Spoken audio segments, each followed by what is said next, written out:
अस्सलाम वालेकुम आदाब। आप देख रहे हैं जेके न्यूज़ अपडेट में आपका मेज़बान सजाद अहमद। जमीयतुल उलमा हिंद महमूद मदनी ने वक्फ तरमीमी एक्ट 2025 को सुप्रीम कोर्ट में चैलेंज किया।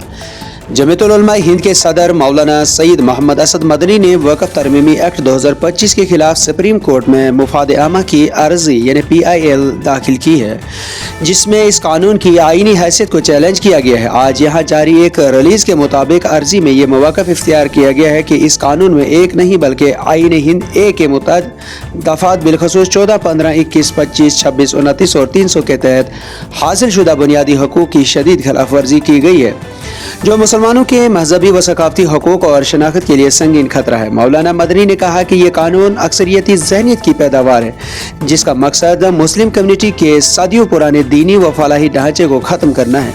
ये कानून इस्लाहात के नाम पर इम्तियाज़ का अलमबरदार और मुल्क की सेकुलर शनाख्त के लिए समकातिल है। अर्जी में सुप्रीम कोर्ट से दरख्वास्त की गई है कि वो वक्फ तरमीमी एक्ट 2025 को गैर आईनी करार दे और इस पर अमल दरामद पर फौरी रोक लगाए।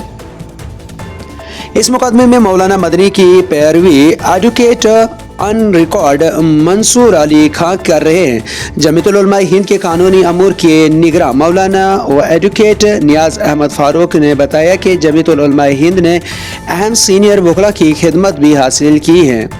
मौलाना मोहम्मद असद मदनी ने अपनी अर्जी में यह मौक़िफ़ इख्तियार किया है कि इस एक्ट के ज़रिए मुल्क भर में वक्फ अमला की तारीफ, नज़्म व नस्क और इंतज़ामी निज़ाम में बड़े पैमाने पर मुदाखलत की गई है, जो इस्लामी दीनी रिवायत और फ़क़ही असूलों से मुतग़य्यर है।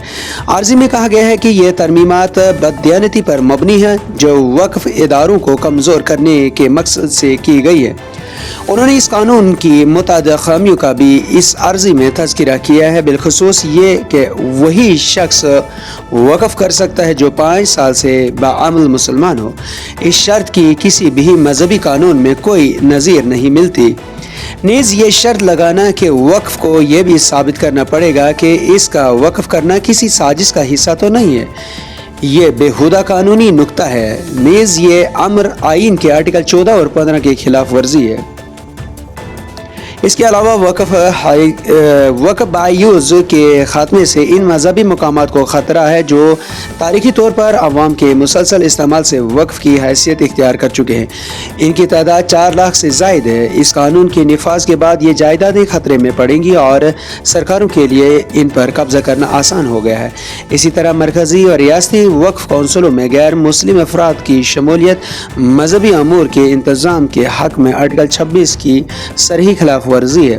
वक्फ एक्ट से मुतालिक कानूनी इक़दाम के अलावा दीगर अहम इक़दाम के लिए 13 अप्रैल को नई दिल्ली में जमीयतुल उलमा हिंद की मजलिस आमिला का अहम इजलास मुनक़्क़द हो रहा है, जिसके बाद दोपहर 3 बजे सदर जमीयतुल उलमा हिंद मौलाना मोहम्मद असद मदनी मीडिया से खिताब करेंगे।